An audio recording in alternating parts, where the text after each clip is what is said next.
ಶುಭೋದಯ, ಸುಪ್ರಭಾತ, ಶುಭ ಮುಂಜಾನೆ ಪ್ರೀತಿಯ ವಿದ್ಯಾರ್ಥಿಗಳೇ, ತಮ್ಮೆಲ್ಲರಿಗೂ ಆತ್ಮೀಯ ಆಧಾರದ ಸ್ವಾಗತ. ನಾನು ನಿಮ್ಮ ಮನೆ ಮೇಷ್ಟ್ರು ಚಂದ್ರಶೇಖರ. ಇವತ್ತು 9ನೇ ತರಗತಿ ವಿದ್ಯಾರ್ಥಿಗಳಿಗಾಗಿ FA2 ಅಂದರೆ ರೂಪಣಾತ್ಮಕ ಪರೀಕ್ಷೆ, ಅದರ ಪ್ರಶ್ನೆ ಪತ್ರಿಕೆ ಇದೆ, ಅದರ ಮೌಲ್ಯಮಾಪನ ಕೂಡ ಇದೆ. ಈ ಎರಡನ್ನು ಸೇರಿಸಿ ನಾನು ಈ ಪಾಠ ಮಾಡ್ತಾ ಇದ್ದೇನೆ. ಇದು ಪ್ರಥಮ ಭಾಷೆಯಲ್ಲಿ ಓದ್ತಕ್ಕಂಥ 9ನೇ ತರಗತಿ ವಿದ್ಯಾರ್ಥಿಗಳಿಗಾಗಿ. ಒಂದು ವೇಳೆ CBSEಯಲ್ಲಿ ನೀವು ಓದ್ತಾ ಇದ್ದರೂ ಕೂಡ ನಿಮಗೆ ಇದೇ ಪಠ್ಯಪುಸ್ತಕ ಅನ್ವಯ ಆಗುತ್ತದೆ. ಆದ್ದರಿಂದ CBSE ವಿದ್ಯಾರ್ಥಿಗಳು ಕೂಡ ಇದನ್ನು ನೋಡಬಹುದಾಗಿದೆ. ಇದೊಂದು ಮಾದರಿ ಪ್ರಶ್ನೆ ಪತ್ರಿಕೆ ಮತ್ತು ಉತ್ತರ ಸಮೇತ ಇದೆ. ನೋಡಿ, ಇದನ್ನು ಗರಿಷ್ಠ 40 ನಿಮಿಷಗಳಲ್ಲಿ ನೀವು ಬರೆದು ಮುಗಿಸಬೇಕಾಗಿರ್ತಕ್ಕಂಥದ್ದು, ಹಾಗೂ ಅತಿ ಹೆಚ್ಚು ಗರಿಷ್ಠ ಅಂಕಗಳು 20 ಇವೆ. ಈಗ ನಾನು ಏನು ಮಾಡ್ತಾಯಿದ್ದೀನಿ ಅಂತಂದರೆ, ಈ ಪ್ರಶ್ನೆ ಪತ್ರಿಕೆಯನ್ನು ಸ್ಕಿಪ್ ಮಾಡಿಕೊಂಡು ಪ್ರಶ್ನೆ ಪತ್ರಿಕೆ ಮತ್ತು ಉತ್ತರ ಪತ್ರಿಕೆ ಎರಡೂ ಇರತಕ್ಕಂತಹ ಒಂದು ವಿಭಾಗ ಇಲ್ಲಿ ನಿಮಗೆ ಸಿಗ್ತದೆ. 9ನೇ ತರಗತಿ ವಿದ್ಯಾರ್ಥಿಗಳಿಗೆ ಮಾದರಿ ಉತ್ತರ ಸೂಚಿ ಕೂಡ ಇದೆ. ಈಗ ನಾನು ಈ ಪ್ರಶ್ನೆಗಳು ಮತ್ತು ಉತ್ತರಗಳನ್ನು ಓದ್ತಾ ಹೋಗ್ತೇನೆ. ನೋಡಿ, ಇಲ್ಲೇನಿದೆ ಅಂತಂದರೆ, ಈ ಕೆಳಗಿನ ಪ್ರಶ್ನೆಗಳಿಗೆ ಅಥವಾ ಅಪೂರ್ಣ ಹೇಳಿಕೆಗಳಿಗೆ 4 ಆಯ್ಕೆಗಳನ್ನು ನೀಡಲಾಗಿದೆ. ಅವುಗಳಲ್ಲಿ ಸೂಕ್ತವಾದಂತಹ ಉತ್ತರವನ್ನು ಆರಿಸಿ ತಾವು ಕ್ರಮಾಕ್ಷರದೊಂದಿಗೆ ಬರೆಯಬೇಕು. ಕ್ರಮಾಕ್ಷರ ಅಂತಂದರೆ ಸೀರಿಯಲ್ ನಂಬರ್ ABCD ಇದೆಯಲ್ಲ, ಅದು ಸೀರಿಯಲ್ ನಂಬರ್. ಉತ್ತರಗಳೇನಿವೆ ಅಲ್ಲ, ಅಲ್ಲಿ ಉತ್ತರ ಸರಿಯಾದಂಥ ಉತ್ತರ. ಅಂದರೆ ನೀವು ಕೇವಲ ಉತ್ತರ ಮತ್ತು ಕ್ರಮಾಕ್ಷರ ಒಂದು ಬರೀಬೇಕು. 4ಕ್ಕೆ 4 ಬರೆದು ಒಂದಕ್ಕೆ ಅಂಡರ್ಲೈನ್ ಇಲ್ಲಿದ್ದಂತೆ ಮಾಡುವ ಅವಶ್ಯಕತೆ ಇಲ್ಲ. ನೋಡಿ, ಮೊದಲನೇದ್ದೇನಿದೆ ಅಂತಂದರೆ, ಭಾರತೀಯ ವಿದ್ಯಾಭವನದ ಬ್ರಹ್ಮ ವಿದ್ಯಾಭಾಸ್ಕರ ಬಿರುದಿಗೂ ಪಾತ್ರರಾದ ಗೆರೆ ಎಳೆದ ಪದದಲ್ಲಿ ಬಳಕೆಯಾಗಿರುವ ಲೇಖನ ಚಿಹ್ನೆ. ವಾಕ್ಯವೇಷ್ಟನ, B ಉದ್ಧರಣ, C ಅಲ್ಪವಿರಾಮ, D ಅರ್ಧವಿರಾಮ. ಈ ಗೆರೆ ಎಳೆದಿರತಕ್ಕಂಥದ್ದು ವಾಕ್ಯವೇಷ್ಟನ ಅಂತಕ್ಕಂಥದ್ದು ಇಲ್ಲಿ ಈ ಪ್ರಕಾರವಾಗಿ ಇಲ್ಲಿ ಬರೆಯಲಾಗಿದೆಯಲ್ಲ, ಇಲ್ಲಿ ತಿಳಿಸಲಾಗಿದೆಯಲ್ಲ. ಹಾಗೆ ಗೆರೆ ಎಳೆದಿದ್ರೆ ಅದಕ್ಕೆ ಏನಂತಾರೆ ಅಂಥೇಳಿ, ಅದು ವಾಕ್ಯ ವೇಷ್ಟನ ಅಂಥೇಳಿ ಅದಕ್ಕೆ ಹೇಳ್ತಾರೆ. ಅರ್ಧ ವಿರಾಮ ಅಂತೂ ಅಲ್ಲ, ಅಲ್ಪ ವಿರಾಮನೂ ಅಲ್ಲ, ಉದ್ಧರಣನೂ ಅಲ್ಲ. ಈಗ ನೋಡಿ, ಮೊದಲೆರಡು ಪದಗಳಿಗೆ ಇರುವ ಸಂಬಂಧದಂತೆ ಮೂರನೆಯ ಪದಕ್ಕೆ ಸರಿ ಹೋಗಿರುವ ಒಂದು ಸಂಬಂಧಿ ಪದವನ್ನು ಬರೆಯಿರಿ. ಹರುಷ, ಹರ್ಷ, ತತ್ಸಮ ತದ್ಭವಗಳಿವು. ಪರೀಕ್ಷಿಸು, ಪರೀಕ್ಷಿಸು. ಪರೀಕ್ಷಿಸು ಅಂತಕ್ಕಂಥದ್ದು ಸರಿಯಾದಂತಹ ಉತ್ತರ. ನೀವು ಉತ್ತರದಲ್ಲಿ ಹೇಗೆ ಬರೀಬೇಕು ಅಂತಂದರೆ, ಮೂಲ ಪ್ರಶ್ನೆ 2, ಉಪಪ್ರಶ್ನೆ 2, ಸರಿಯಾದಂತಹ ಉತ್ತರ ಪರೀಕ್ಷಿಸು ಅಂತಿಷ್ಟು ಬರೆದ್ರೆ ಸಾಕು. ಇನ್ನು ಮುಂದೆ ಹೋಗೋಣ. ಈ ಕೆಳಗಿನ ಪ್ರತಿಯೊಂದು ಪ್ರಶ್ನೆಗಳಿಗೂ ಒಂದು ವಾಕ್ಯದಲ್ಲಿ ಉತ್ತರ ಬರೆಯಿರಿ ಅಂತ ಹೇಳಿದೆ. ಭಾಳಷ್ಟು ಜನರು ಏನು ಮಾಡ್ತಾರೆ, ಬರೀ ಉತ್ತರ ಒಂದು ಪದದಲ್ಲಿ ಬರಲಿಕ್ಕೆ ಪ್ರಯತ್ನ ಮಾಡ್ತಿರ್ತಾರೆ. ಅದು ತಪ್ಪು. ಉದಾಹರಣೆಗೆ, ಅಭಯ ರುಚಿಯ ಸಹೋದರಿಯ ಹೆಸರೇನು? ಅಭಯ ರುಚಿಯ ಸಹೋದರಿಯ ಹೆಸರು ಅಭಯಮತಿ. ಆದರೆ ಕೆಲವರು ಏನು ಮಾಡ್ತಾರೆ, ಬರೀ ಅಭಯಮತಿ ಅಂತ ಅಷ್ಟೇ ಬರೆದು ಬಿಡ್ತಾರೆ.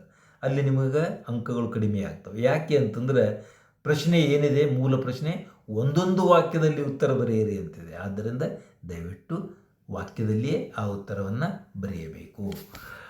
ಇನ್ನು 4ನೇದು, ಬುದ್ಧಿಶಾಲಿಯಾದ ರಾಜನು ಪ್ರಜೆಗಳನ್ನು ಹೇಗೆ ಪಾಲಿಸಬೇಕು?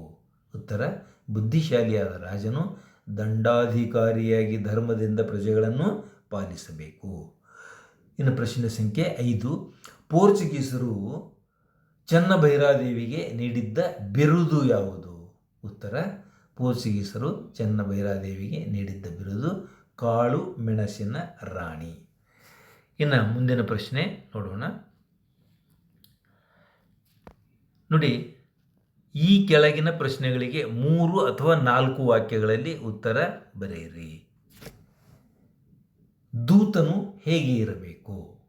ಉತ್ತರ, ನಮ್ಮ ದೇಶದಲ್ಲಿ ಹುಟ್ಟಿ ಬೆಳೆದ ವಿದ್ವಾಂಸನನ್ನು ದೂತನನ್ನಾಗಿ ನೇಮಿಸಿಕೊಳ್ಳಬೇಕು. ದೂತನು ಕಾರ್ಯಸಮರ್ಥನೂ ಪ್ರತಿಭಾಶಾಲಿಯೂ ಆಗಿರಬೇಕು. ಹೇಳಿ ಕಳಿಸಿದ ಸಂದೇಶವನ್ನಷ್ಟೇ ಸ್ಪಷ್ಟವಾಗಿ ತಿಳಿಸುವ ಸತ್ಯವಂತನಾಗಿರಬೇಕು. ವ್ಯಕ್ತಿ ವಸ್ತುಗಳ ಮೌಲ್ಯವನ್ನು, ಯೋಗ್ಯತೆಯನ್ನು ಸರಿಯಾಗಿ ಗುರುತಿಸಬಲ್ಲಂತಹ ನಿಷ್ಣಾತನಾಗಿರಬೇಕು. ಪ್ರಶ್ನೆ ಸಂಖ್ಯೆ 5.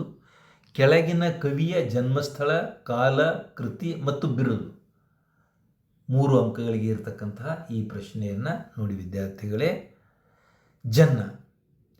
ಜನ್ನ ಈತನ ಕಾಲ 1225. ಹಳೆಬೀಡಿನಲ್ಲಿ ಜನಿಸಿದ್ದಾನೆ. ಈತನು ನರಸಿಂಹ ಬಲ್ಲಾಳನ ಆಸ್ಥಾನದಲ್ಲಿ ದಂಡಾಧಿಪತಿಯೂ ಮತ್ತು ಮಂತ್ರಿಯೂ ಆಗಿದ್ದನು. ಈತನ ಕೃತಿಗಳು ಯಶೋಧರ ಚರಿತೆ, ಅನುಭವ ಮುಕುರ, ಅನಂತನಾಥ ಪುರಾಣ. ಈತನಿಗೆ ಕವಿ ಚಕ್ರವರ್ತಿ ಅಂತಕ್ಕಂತಹ ಬಿರುದು ನೀಡಲಾಗಿತ್ತು. ಇಲ್ಲಿ ಅವರು ಕೇಳಿರ್ತಕ್ಕಂತಹ ಎಲ್ಲ ಅಂಶಗಳು ಒಳಪಟ್ಟಿರುವುದರಿಂದ 3ಕ್ಕೆ ಸಂಪೂರ್ಣವಾಗಿ 3 ಅಂಕಗಳು ಇಲ್ಲಿ ಬರುತ್ತವೆ. ಕೆಳಗಿನ ಪದ್ಯ ಭಾಗಕ್ಕೆ ಪ್ರಸ್ತಾರ ಹಾಕಿ ಗಣ ವಿಂಗಡಿಸಿ ಛಂದಸ್ಸಿನ ಹೆಸರು ಸೂಚಿಸಬೇಕು. ವಿದ್ಯಾರ್ಥಿಗಳೇ, ಇಲ್ಲಿ ಪ್ರಸ್ತಾರ ಹಾಕಲಾಗಿದೆ. ಇದು ವಾರ್ಧಕ ಷಟ್ಪದಿಯಲ್ಲಿರತಕ್ಕಂತಹ ಒಂದು ಪದ್ಯ ಭಾಗವಾಗಿದೆ. 3 ಸಾಲು ಮಾತ್ರ ಇದೆ. ಒಟ್ಟು 6 ಸಾಲುಗಳಿರತಕ್ಕಂತಹ ಪದ್ಯ. ಇಲ್ಲಿ 1, 2, 4, 5 ಒಂದು ಪ್ರಕಾರ, 3 ಮತ್ತು 6ನೆಯ ಪಾದಗಳು ಇನ್ನೊಂದು ಪ್ರಕಾರ ಇರ್ತವೆ. ಇಲ್ಲಿ ಗುರು ಲಘುಗಳು ಹಾಕುವುದಕ್ಕೆ ಪ್ರಸ್ತಾರ ಹಾಕುವುದು ಅಂತಾರೆ. ಇದಕ್ಕೆ ಪ್ರತ್ಯೇಕವಾದಂತಹ ಪಾಠ ಕೂಡ ನಾನು ಮಾಡಿದ್ದೇನೆ ಛಂದಸ್ಶಾಸ್ತ್ರದಲ್ಲಿ. ದಯವಿಟ್ಟು ತಾವು ಅಲ್ಲಿ ಭೇಟಿ ನೀಡಬೇಕು. ಯಾಕೆಂದರೆ ಸಂಪೂರ್ಣ ವಿಶ್ಲೇಷಣೆ ಇಲ್ಲಿ ಬೇಡ. ಇನ್ನು ಪ್ರಶ್ನೆ ಸಂಖ್ಯೆ 7. ಈಗಿನ ವಾಕ್ಯ ಅಥವಾ ಹೇಳಿಕೆಯನ್ನು ಈ ಕೆಳಗಿನ ವಾಕ್ಯ ಅಥವಾ ಹೇಳಿಕೆಗೆ ಸಂದರ್ಭ ಮತ್ತು ಸ್ವಾರಸ್ಯವನ್ನು ಬರೆಯಿರಿ. ಇಲ್ಲಿ ನೋಡಿ, ಸಂದರ್ಭ ಮತ್ತು ಸ್ವಾರಸ್ಯ ಅಂತ ಎರಡೇ ಹೇಳಿರ್ತಾರೆ. ಆದರೆ ಆಯ್ಕೆ ಅಂತಕ್ಕಂಥದ್ದು ಅವ್ರು ಹೇಳಿರಂಗಿಲ್ಲ. ಅವ್ರು ಹೇಳಿಲ್ಲ ಅಂತ ತಿಳ್ಕೊಂಡು ಬಿಡಬೇಕು ಅಂತ ಅರ್ಥ ಅಲ್ಲ. ಸಂದರ್ಭ ಸೂಚಿಸಿರಿ ಅಥವಾ ಸಂದರ್ಭ ಸ್ವಾರಸ್ಯ ಬರೆಯಿರಿ, ಸಂದರ್ಭವನ್ನು ವಿವರಿಸಿರಿ, ಏನೇ ಕೇಳಿದ್ರೂ ಕೂಡ ಇದನ್ನು 3 ಹಂತದಲ್ಲಿ ನಾವು ಬರೆಯಬೇಕು: ಆಯ್ಕೆ, ಸಂದರ್ಭ, ಸ್ವಾರಸ್ಯ. ಈಗ ಆಯ್ಕೆ ಅಂತಕ್ಕಂಥದ್ದು ಬಂದಾಗ ಪ್ರಸ್ತುತ ಈ ವಾಕ್ಯವನ್ನು ದೇವಿದಾಸರವರು ಬರೆದಿರುವ ಕೃಷ್ಣ ಸಂಧಾನ ಭೀಷ್ಮ ಪರ್ವದಿಂದ ಆರಿಸಲಾದ ಚಕ್ರಗ್ರಹಣ ಅಂತಕ್ಕಂಥ ಒಂದು ಪದ್ಯ ಭಾಗದಿಂದ ಆಯ್ಕೆ ಮಾಡಲಾಗಿದೆ. ಪ್ರಶ್ನೆ: ಉಭಯ ಪಕ್ಷದಲ್ಲಿ ನಿಮಗೆ ಭೇದವೇ ಅಂತಕ್ಕಂಥದ್ದಿದೆ. ಇನ್ನು ಯಾವ ಸಂದರ್ಭದಲ್ಲಿ ಈ ಮಾತು ಬರ್ತದೆ ಅಂತಕ್ಕಂಥದ್ದು ನಾವು ತಿಳಿದುಕೊಳ್ಳಬೇಕು. ಈ ಮಾತನ್ನು ಅರ್ಜುನ ಭೀಷ್ಮರಿಗೆ ಹೇಳಿದನು. ಮಹಾಭಾರತ ಯುದ್ಧದಲ್ಲಿ ತನಗೆ ಎದುರಾಗಿ ನಿಂತ ಭೀಷ್ಮರನ್ನು ನಮ್ಮನ್ನು ರಕ್ಷಿಸಿದ ನೀವೇ ಈಗ ಕೌರವರ ಪಕ್ಷದಲ್ಲಿದ್ದು ಪಾಂಡವರೊಡನೆ ಯುದ್ಧ ಮಾಡುವುದು ಸರಿಯೇ ಎಂದು ಕೇಳುವ ಸಂದರ್ಭದಲ್ಲಿ ಈ ಮಾತು ಬರ್ತದೆ. ಇಲ್ಲಿ ದಯವಿಟ್ಟು ಯಾರು ಹೇಳಿದರು, ಯಾರಿಗೆ ಹೇಳಿದರು ಅಂತಕ್ಕಂಥದ್ದು ಕೂಡ ನೀವು ಉಲ್ಲೇಖಿಸಿದರೆ ತುಂಬ ಒಳ್ಳೆಯದು. ಇನ್ನು ಸ್ವಾರಸ್ಯ ಅಂದರೆ ಅದರ ಅರ್ಥ, ಅಂದರೆ ಅದರದ್ದು ಏನಪ್ಪ ಅಂತಂದರೆ ಜಿಸ್ಟ್, ಯಾಕೆ ಆ ಮಾತಿನ ಅರ್ಥ ಏನಾಗ್ತದೆ, ಅದರ ರಸ ಏನು ಅಂತಕ್ಕಂಥದ್ದು. ಪಾಂಡವ ಕೌರವರಿಬ್ಬರನ್ನು ಸಾಕಿ ಸಲುಹಿದ ಭೀಷ್ಮರು ಇಂದು ಕೇವಲ ಕೌರವರ ಪಕ್ಷದಲ್ಲಿದ್ದು ಪಾಂಡವರ ವಿರುದ್ಧ ಯುದ್ಧ ಮಾಡುವುದು ಎಷ್ಟು ಸರಿ ಎಂಬುದು ಈ ವಾಕ್ಯದಲ್ಲಿ ಸ್ವಾರಸ್ಯವಾಗಿದೆ. ಪ್ರಶ್ನೆ ಸಂಖ್ಯೆ 8. ಕೊಟ್ಟಿರುವ ಪ್ರಶ್ನೆಗಳಿಗೆ 8 ಅಥವಾ 10 ವಾಕ್ಯಗಳಲ್ಲಿ ಉತ್ತರ ಬರೆಯಿರಿ. ಇದಕ್ಕೆ ಗರಿಷ್ಠ ಅಂಕಗಳು 4. ಆದ್ದರಿಂದ ಸ್ವಲ್ಪ ವಿಸ್ತೃತವಾಗಿ ನೀವು ಬರೆಯುವುದು ಸೂಕ್ತ. ಪ್ರಶ್ನೆ ಸಂಖ್ಯೆ 10 ಇದೆ, ಉಪಪ್ರಶ್ನೆ.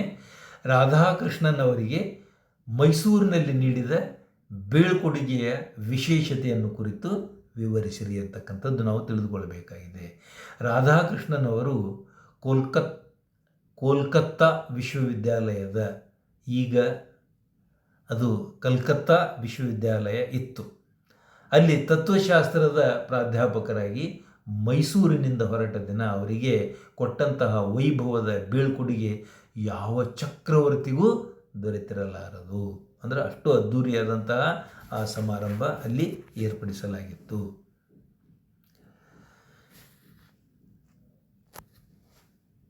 ಅಂದಿನ ವಾತಾವರಣದಲ್ಲಿದ್ದು ವೈಭವಕ್ಕಿಂತ ಹೆಚ್ಚಾಗಿ ಹೃದಯದಿಂದ ನೇರವಾಗಿ ಹೊರಹೊಮ್ಮಿದ ಗುರು ಪ್ರೇಮ. ರೈಲು ನಿಲ್ದಾಣಕ್ಕೆ ಕರೆದೊಯ್ಯುವಾಗ ಸಾರೋಟಿಗೆ ಕುದುರೆಯನ್ನು ಕಟ್ಟಲಿಲ್ಲ, ವಿದ್ಯಾರ್ಥಿಗಳೇ ಎಳೆದೊಯ್ದರು. ರಾಧಾಕೃಷ್ಣನ್ ಅವರಿಗಾಗಿ ಕಾದಿರಿಸಿದ್ದ ಕಂಪಾರ್ಟ್ಮೆಂಟ್ ಹೊರಗುದಿಂಬು ಹಾಗೂ ರತ್ನಗಂಬಳಿಗಳನ್ನು ಹಾಕಿ ಮಲಗುವ ಸೀಟನ್ನು ನೆಲವನ್ನು ಹೂವಿನಿಂದ ಸುಪ್ಪತ್ತಿಗೆಯಂತೆ ಮಾಡಿ ದೈವ ಮಂದಿರವನ್ನು ಭಕ್ತರು ಅಲಂಕರಿಸುವಂತೆ ರಾಧಾಕೃಷ್ಣನವರಿಗೆ ಜಯವಾಗಲಿ ಎಂಬ ಕೂಗು ರೈಲ್ವೆ ಸ್ಟೇಷನ್ನಿನ ಆವರಣದಲ್ಲೆಲ್ಲ ಮೊಳಗಿತ್ತು. ಆ ದಿನ ಭಾವೋದ್ರಿಕ್ತರಾದ ಅದೆಷ್ಟು ಜನ ಅತ್ತರು ವಿದ್ಯಾರ್ಥಿಗಳು ತೋರಿದ ವಿಶ್ವಾಸ ರಾಧಾಕೃಷ್ಣನವರ ಕಣ್ಣಲ್ಲೂ ನೀರು ತಂದಿತು. ಅಥವಾ ಇಲ್ಲಿ ಇನ್ನೊಂದು ಪ್ರಶ್ನೆ ಇದೆ, ಎರಡರಲ್ಲಿ ಇಲ್ಲಿ ಆಪ್ಷನ್ ಇದೆ, ನೀವು ಒಂದಕ್ಕೆ ಉತ್ತರ ಬರೆದರೆ ಸಾಕು.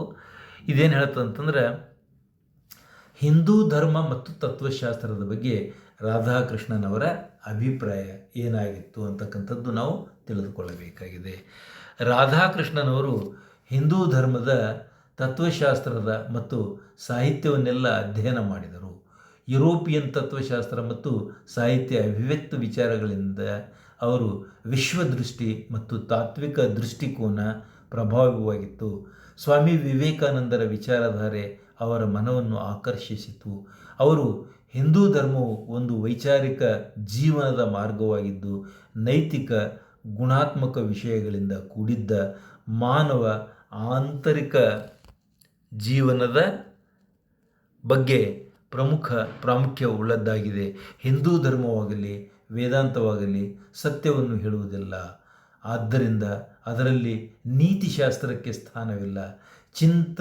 ಭಾರತೀಯ ಚಿಂತನೆಗಳು ಯಾವುದೋ ವಿಚಿತ್ರ ಮತ್ತು ನಿಗೂಢ ಪರಿಕಲ್ಪನೆಗಳು ಆಗಿಲ್ಲ. ಜೀವನದ ನಾಡಿಮಿಡಿತಗಳನ್ನು, ಸೂಕ್ಷ್ಮ ಮನಸ್ಸಿನ ಚಿಂತನೆಗಳನ್ನು ಇಲ್ಲಿ ತಿಳಿಯಪಡಿಸಲಾಗಿದೆ ಎಂದು ಸರಳವಾಗಿ ಹೇಳಲಾಗಿದೆ. ವಿದ್ಯಾರ್ಥಿಗಳೇ, ಈ ಒಂದು ಪುಟ್ಟ ಪ್ರಯತ್ನ ಇದೆ. ಇದನ್ನು ನೀವು ಏನು ಮಾಡಬೇಕು ಅಂತಂದರೆ ಒಂದೆರಡು ಸಲ ಕೇಳ್ರಿ. ಆನಂತರ ಪ್ರಶ್ನೆ ಪತ್ರಿಕೆ ನಿಮ್ಮ ನೋಟ್ ಪುಸ್ತಕದಲ್ಲಿ ನೀವು ರಫ್ ನೋಟ್ಬುಕ್ನಲ್ಲಿ ಬರೀರಿ. ಬರೆದು ಆನಂತರ ಏನು ಮಾಡಬೇಕು ಅಂತಂದ್ರೆ ಉತ್ತರಗಳನ್ನು ಕೂಡ ಬರೀರಿ.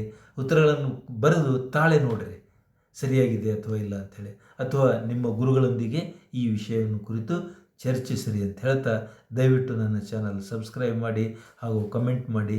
ಬೆಲ್ ಪಾಯಿಂಟನ್ನು ಒತ್ತಿದರೆ ನನ್ನ ಮುಂದಿನ ವಿಡಿಯೋ ಪಾಠಗಳು ತಮಗೆ ಬರ್ತಾವೆ ಅಂತ ಹೇಳ್ತಾ, ನಾನು ನಿಮ್ಮ ಮನೆ ಮಿಸ್ಟರ್ ಚಂದ್ರಶೇಖರ ಇವತ್ತು ಇಷ್ಟು ಸಂಕ್ಷಿಪ್ತವಾದಂತಹ ಪಾಠದೊಂದಿಗೆ ಕೊನೆಗೊಳ್ತಾ ಇದ್ದೇನೆ. ತುಂಬ ಧನ್ಯವಾದಗಳು.